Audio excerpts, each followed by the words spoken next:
What just happened?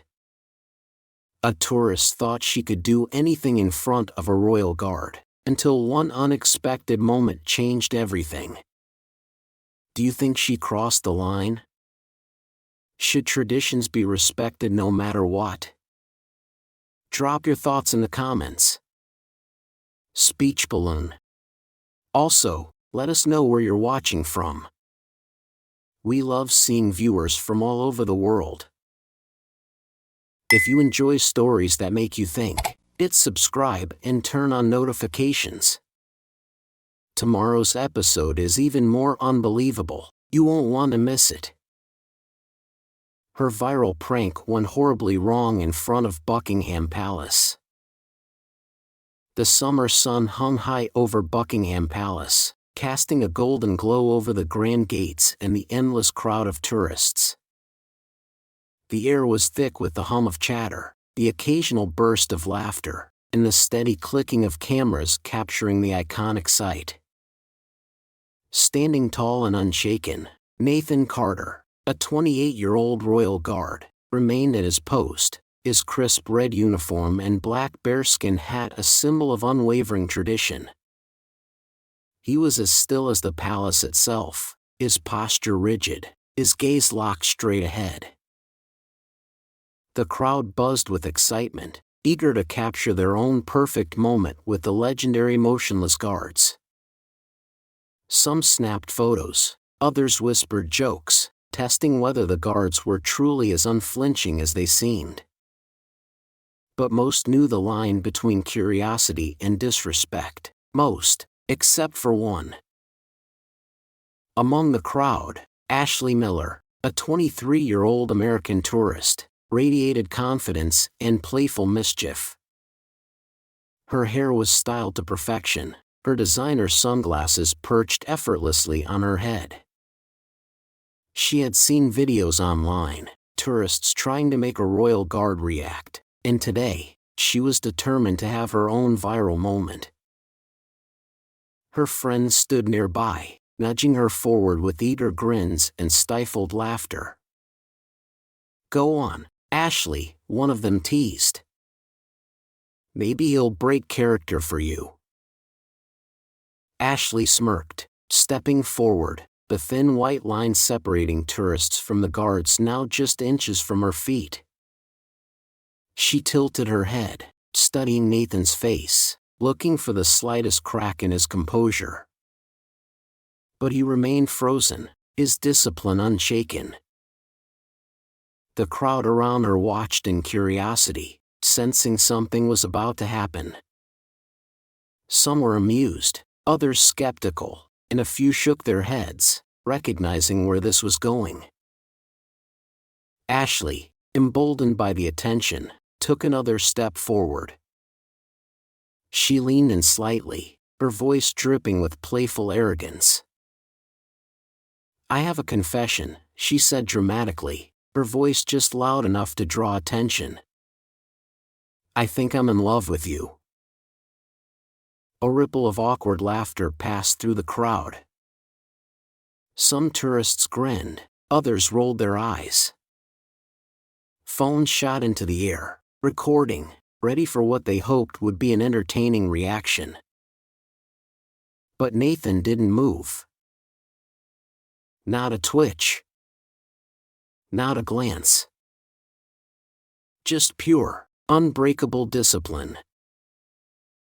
And that was when Ashley's playful smirk started to fade.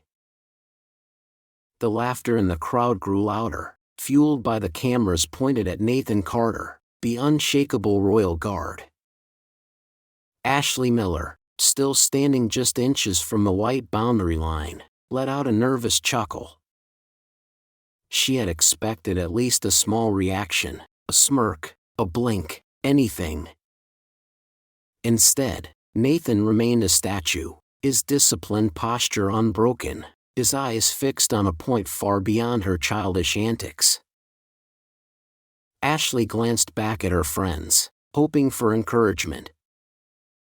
They were grinning, nudging each other, clearly enjoying the show.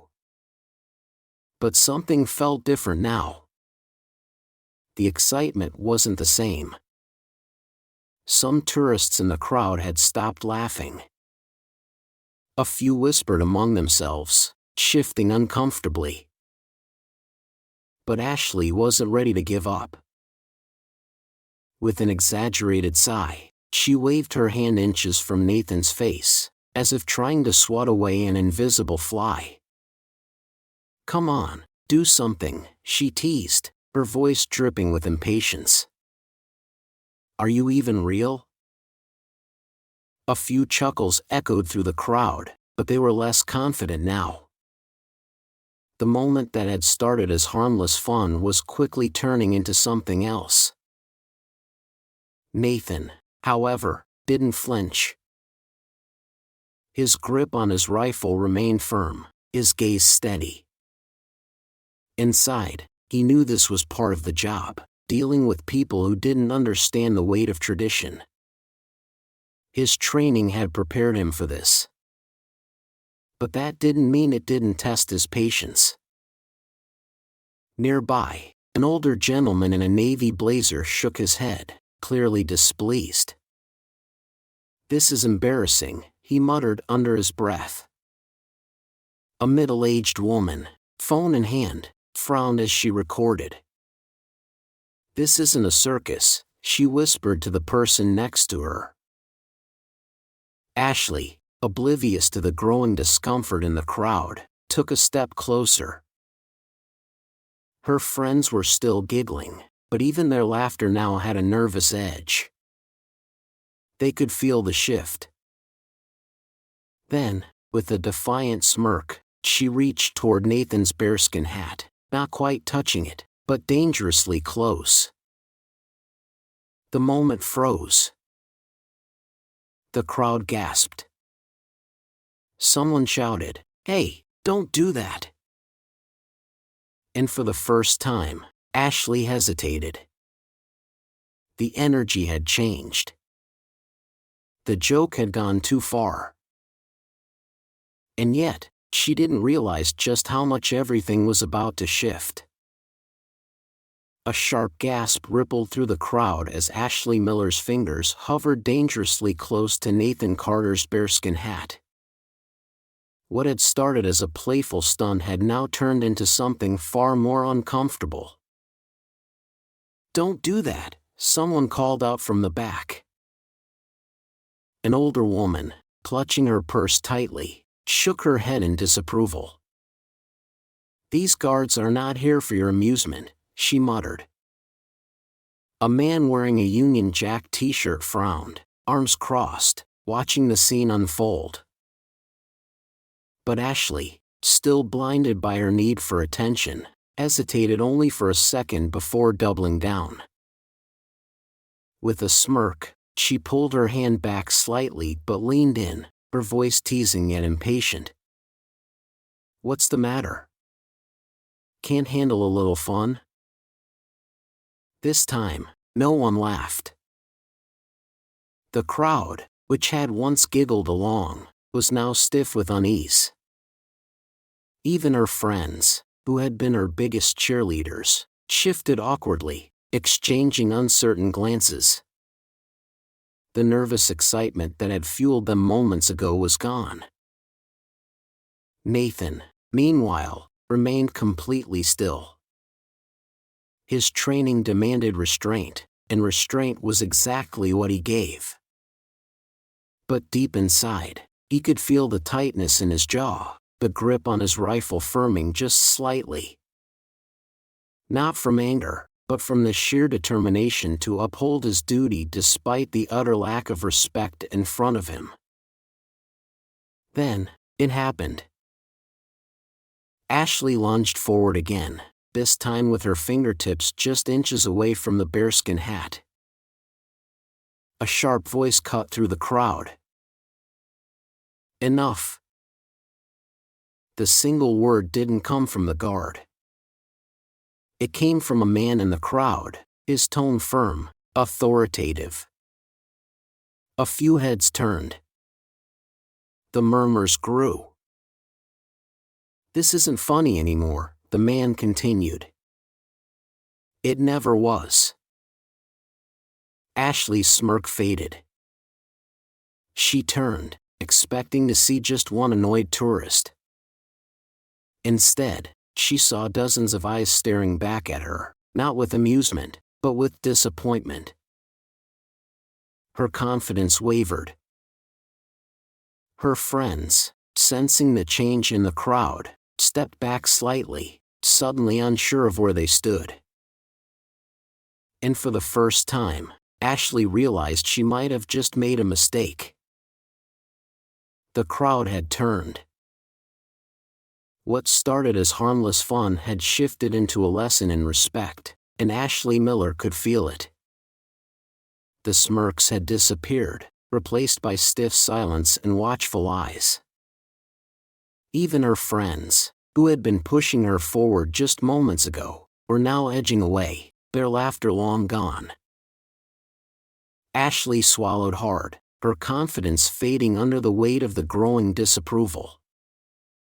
Had she really gone too far? But before she could process the moment, a new presence stepped forward. A small boy, no older than 8, broke through the crowd. He had messy blonde hair and wide, innocent blue eyes, his small hands clutching something close to his chest. The onlookers murmured, unsure of what was happening. Unlike Ashley, the boy wasn't laughing. He wasn't holding up a phone. Instead, he held a modest bouquet of wildflowers, slightly crushed from being carried too tightly. For a moment, even Ashley forgot about herself. The boy stepped up to Nathan Carter, his small frame standing just before the white line Ashley had been so eager to cross. He looked up, his expression filled with pure admiration, not mockery. And then, he offered the flowers. The crowd fell completely silent. Even the pigeons, which had been fluttering around in search of crumbs, seemed to pause. The shift in the air was undeniable, a contrast so stark it felt like time had stopped. And for the first time that day, Nathan moved. It was small, almost imperceptible, but undeniable. His chin dipped slightly, a near imperceptible nod. And then, with precise, controlled movement, he lowered his gloved hand just enough to accept the flowers. A single whisper broke through the silence. Now that's respect. A wave of emotion rippled through the crowd. Someone lowered their phone. A few people exchanged glances, as if suddenly realizing they had been watching the wrong thing all along. Ashley's stomach twisted. She had spent the last 5 minutes trying to force a reaction out of the guard, but all it had taken was one sincere gesture from a child to create a real moment of connection. And in that moment, she finally understood just how badly she had miscalculated. Ashley Miller stood frozen, her confidence completely shattered. The moment that was supposed to be her big joke, her viral video, had been stolen by a child with nothing but a bouquet of wildflowers and a pure heart. The crowd, once entertained by Ashley's antics, was now focused on something entirely different. Respect. Tradition. Dignity. Nathan Carter, the 28-year-old royal guard who had endured Ashley's taunts without flinching, had moved for the first time, not for her, not for the crowd, but for the young boy who had done what no one else had. As Nathan held the slightly crushed flowers in his white-gloved hand, the energy in the air shifted. What had started as a joke had become something meaningful. And then, the applause started. It was slow at first, hesitant. Then, like a wave, it spread. One person clapped. Then another. Then another. Within seconds, the entire crowd was cheering, not for a spectacle, but for a moment of true honor. Ashley's face burned. The attention, which had been on her just moments ago, was completely gone. Her friends avoided eye contact, their earlier laughter now replaced with an uncomfortable silence. They had encouraged her, pushed her forward, but now? They wanted no part of this. And then came the whispers. Now that's respect. She thought she could make him react, but a little kid did it the right way. Maybe she'll learn something from this. Ashley bit her lip, her hands clenched into fists. She had wanted to be the center of attention, but not like this. Not as the girl who mocked a tradition older than her entire country, only to be outdone by a child. Swallowing her pride, she took a step back. And then another. She wanted to disappear into the crowd, to erase what had just happened, but it was too late. Phones had captured everything. The internet would decide her fate next. By the time Ashley and her friends left Buckingham Palace, the video was already spreading online. The caption was brutal. "This is how you respect the Royal Guard." And just like that, Ashley's attempt at a viral moment had turned into a viral lesson, one she would never forget. What just happened? A tourist thought she could do anything in front of a royal guard, but one unexpected moment changed everything. Do you think she went too far? Should traditions be respected no matter what, or are they just old-fashioned rules? Let us know what you think in the comments. Speech balloon. And while you're here, where are you watching from? We love seeing viewers from all over the world, so drop your country or city below. This video proves one thing: respect isn't about forcing a reaction, it's about understanding the meaning behind a tradition. The young boy in this story showed true respect, while someone else, well, let's just say, the internet will have a lot to say about her behavior. Should the royal guards stay silent no matter what? Or do you think they should be allowed to respond in situations like this? Give us your thoughts. And don't forget, subscribe and turn on notifications, because tomorrow's story is even crazier. You won't believe what happens next.